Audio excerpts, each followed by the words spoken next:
Your bank shows yesterday's balance updated overnight. Your fraud alert fires within 2 seconds of a suspicious swipe. Same bank, same data, two completely different pipelines. Today you'll learn the choice behind every data system ever built, batch versus streaming.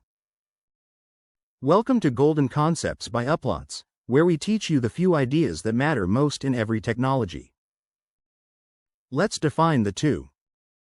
Batch processing means collecting data over a period, an hour, a day, and processing it all at once, on a schedule. Like postal mail. Letters pile up, and the postman delivers the whole bundle once a day. Streaming means processing each piece of data the moment it arrives, continuously, one event at a time. Like instant messaging. Every message is delivered the second it's sent. Batch is the workhorse of the data world. Every night at 2 a.m., yesterday's orders are extracted, cleaned, and loaded into the warehouse, exactly the ETL and ELT patterns from our last episode.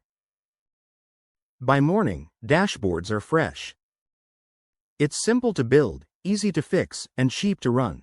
The system works hard for 1 hour, then rests for 23. And here's the truth nobody puts on conference slides. For most business questions, batch is enough. Monthly revenue, weekly trends, daily reports, none of these change meaningfully if the data is a few hours old. But some problems can't wait for tonight's batch. Fraud detection. The decision is worthless 10 hours after the stolen card was swiped.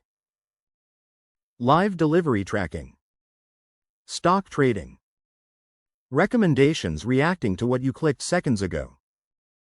When the value of data evaporates in minutes, you need streaming. In streaming, events flow through a central pipeline the moment they happen. The most famous technology here is Apache Kafka. Think of it as a giant conveyor belt of events, where every click, payment, and sensor reading rides the belt instantly, and multiple systems read from it at the same time. Processing tools like Apache Flink and Spark Streaming sit on that belt, analyzing events as they pass. So streaming is better, right? It's real time, after all.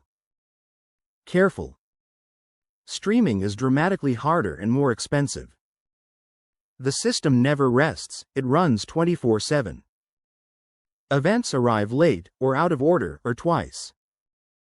A batch job that fails simply reruns in the morning. A streaming pipeline that fails at 3 a.m.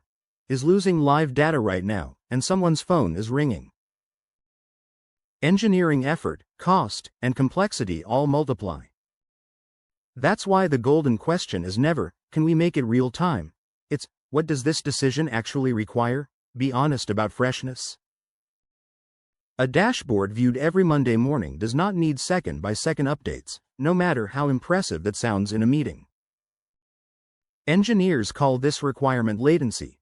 How fresh must the data be for the decision it serves? Minutes to hours fresh, batch. Seconds fresh, streaming. And in real companies, the answer is almost always both.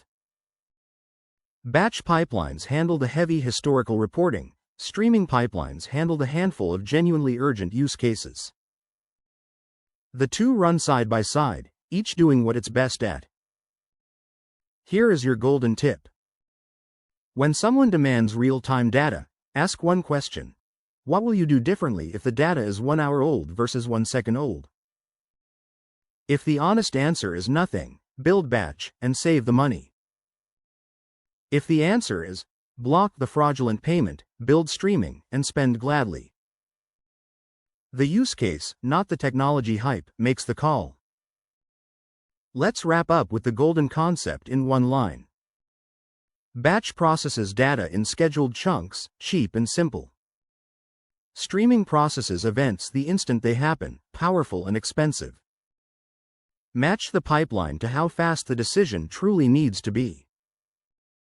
Next in Golden Concepts, data warehouse versus data lake versus lakehouse, the three places companies store their data, and the hybrid that's taking over. Subscribe to Uplatz and master the concepts that matter.